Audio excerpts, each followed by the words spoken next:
또 하나님의 주시는 은혜와 능력을 풍성히 경험하는 복된 시간 되기를 바랍니다. 오늘 말씀 민수기 7장 12절에서 89절까지의 말씀입니다. 12절에서부터 89절까지의 그런 그 말씀이니까 굉장히 긴 그런 그 말씀이죠. 한 78절 정도의 그런 구절이 되는데요. 굉장히 긴 그런 구절인데 오늘 내용은 사실은 반복이 되고 있습니다. 첫째 날에 예물을 드린 유대인의 지도자, 유대 지파의 지도자, 그 다음에 둘째 날에 이사갈의 지도자. 그래서 예물 드리는 그런 그 내용이 이제 계속 나옵니다.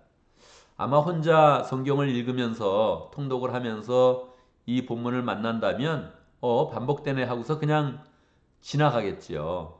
근데 오늘 우리가 또 새벽기도를 통해서 말씀을 더 깊이 보니까 한번 함께 잘 생각해 보도록 하겠습니다. 민수기는 전체적으로 가나안을 향한 그런 행진이다, 천국을 향한 그런 행진이다 하는 그런 전제를 가지고 이 내용들을 살펴봅니다.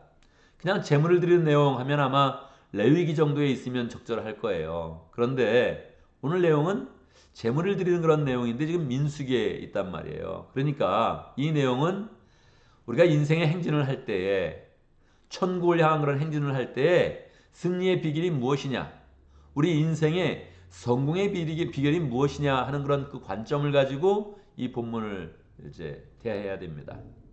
그러면 어떤 마음이 듭니까? 인생의 행진의 가장 중요한 것은 하나님께 봉헌을 하는 것이다. 헌물을 드리는 것이다. 이거를 이제 우리가 이제 배우게 되는 거죠. 참 놀랍습니다. 그 내용을 봐도 참 놀랍죠.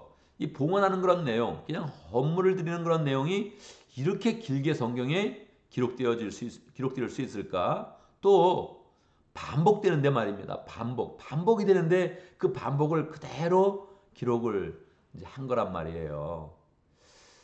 성경은 보통 반복되는 거 기록하지 않거든요. 왜냐하면 모세 시대 때뭐 펜이 있었던 것도 아니고 종이가 있었던 것도 아니고 어디다 글을 씁니까? 대부분 바위에 글을 쓰거나 아니면 점토판에 글을 쓰거나 진흙에다 글을 써가지고 그거 보존하는 거예요.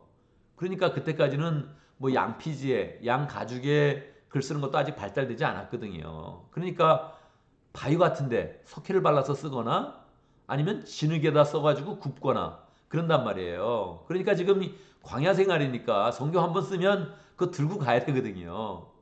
안 되면 외우든지. 그러니까 이게 뭘 하나 기록을 한다는 게 굉장히 어려운 거기 때문에 기록할 때부터 신경 쓰고 기록한 것을 보존할 때부터 신경 쓰고 그래서 이게 우리하고 지금 상황이 굉장히 다르단 말이에요. 우리는 뭐 카피 페이스트를 하겠죠. 이 내용들이 반복되면 카피 페이스트해서 쓰겠지만 쓰는 것부터가 너무 어렵단 말이에요. 쓰는 것부터 보존하기가 너무 어려워요. 그러니까 이걸 쓸 때 굉장히 신경을 쓰는데 첫째 날부터 12번째 날까지 12지파의 그런 지도자들이 봉헌한 그런 그 내용을 기록하고 있다. 이 굉장한 거죠. 이거 왜 기록했을까? 왜 기록했을까를 계속 생각하게 하는 거예요. 도대체 이게 이렇게 많은 양을 봉헌하는 그런 내용으로 기록을 해서 우리에게 지금 도전을 주고 있는 겁니다. 인생 성공의 비결이 뭐냐? 봉헌하는 거다. 우리는 그렇게 생각합니까? 그렇게 생각하지 않죠. 우리는 어떻게 생각합니까? 인생 성공의 비결은 높은 지위에 오르거나 돈을 많이 벌거나 뭐 이렇게 생각을 하는 건데 하나님이 광야에 있는 이스라엘 그런 백성에게 하나님의 그런 백성들에게 봉헌하는 것이 가나안에서 승리하는 그런 비결이다. 그러고 시작을 하는 거예요. 그리고 하나하나 뭐를 드렸는지 어떤 사람이 드렸는지 정확히 이름을 기록하는 거예요. 12절 첫째 날 제물을 바친 사람은 유다 지파 소속 암미나답의 아들 나손이다. 그래서 제물을 드린 사람 이름을 정확히 기록을 하는 거예요. 우리가 얼마 전에 20년사를 만들지 않았습니까? 20년사를 기록할 때 어떤 걸 기록합니까? 봉헌을 많이 한 사람 이름 쫙 걷다 이렇게 기록을 해야 되죠. 그랬습니까? 안 그랬단 말이에요. 그렇게 하면 되게 이상하게 보는 거거든요. 이 교회 되게 이상하다. 이 교회 돈을 밝히나? 그렇게 생각을 할 텐데. 그래서 우리는 그런 걸 기록을 안 해요. 평소에 주보에도 우리는 기록을 안 해요. 그러니까 말입니다. 근데 성경은 어때요? 아니다. 봉헌한 사람 이름을 꼭 기록해야 된다. 그 사람의 이름을 기록하고 무엇을 드렸는지도 기록해라. 지금 왜 봉헌하는 거예요? 성막을 완성하고 나서 성막에 기름칠을 해가지고 성막을 거룩하게 만든 다음에 그 다음에 이거를 셀러브레이트 하면서 하나님 앞에 기쁨으로 지금 제사를 드리고 있는 거란 말이에요. 근데 그때 기쁨으로 이걸 가지고 나온 사람, 그 사람의 이름과 그 사람의 재물의 그런 그 내용을 기록해라 이거예요. 뭘 바쳤는지 한번 볼까요? 13절. 그가 바친 재물은 성소의 세겔로 130 세겔 나가는 은쟁반 하나와 70 세겔 나가는 은대접 하나이다. 가격을 기록을 했네요. 130 세겔이다. 요거는 4를 곱해야 돼요. 4를 곱하면 어떻게 되겠습니까? 이거 한 2년치 연봉 되겠는데요. 2년치 연봉. 예. 한 세겔이 4일치 임금이거든요. 그러면 2년치 연봉을 냈다는 거예요. 은쟁반 하나로, 은대접 하나로. 그리고 거기에 또 곡식제물을 담아요. 그 다음에 14절 10세겔 나가는 금잔에는 조금 이건 더 약하네. 금인데 가격이 약하네.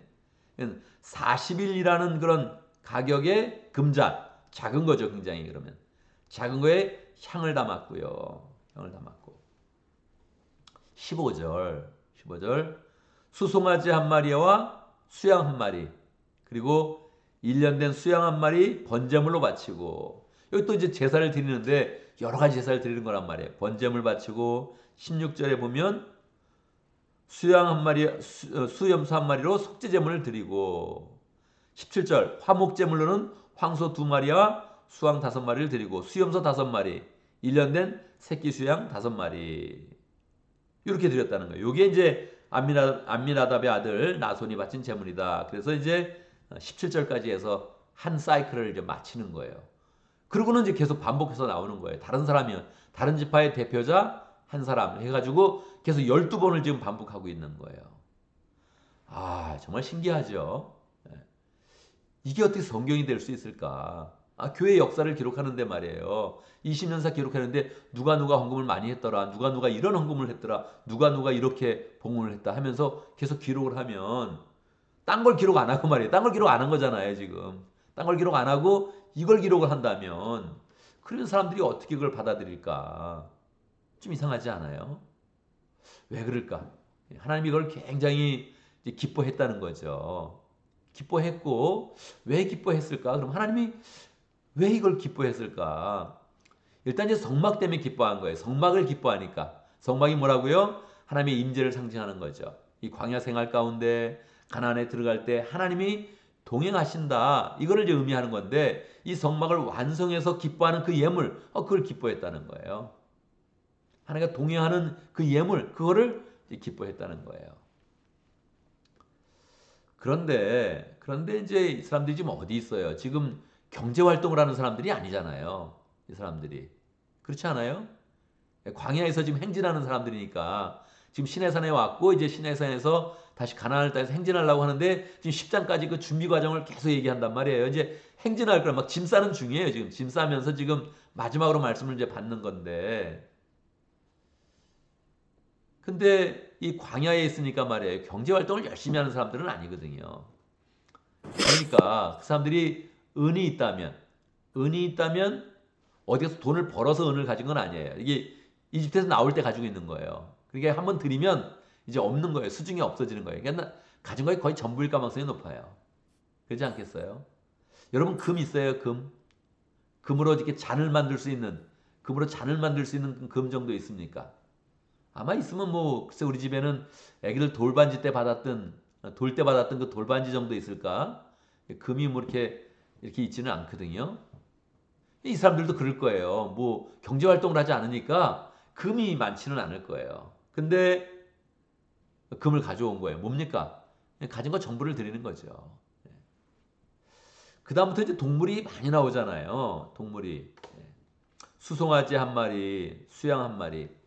이 광야에 있으니까 말이에요. 이 수송아지를 어디서 구했을까? 어디서 구했을까요?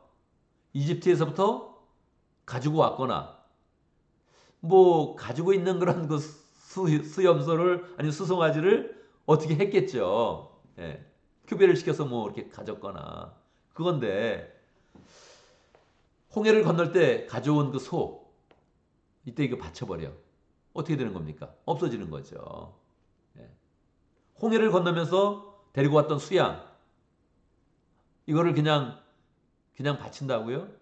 없어지는 거예요. 그러니까 여기 기록했던 그런 그 많은 그런 재물들은 아마 그 지도자 그 이 재물을 드린 그런 사람의 전 재산일 가능성이 굉장히 높아요. 이거 없어지는 거예요, 그냥.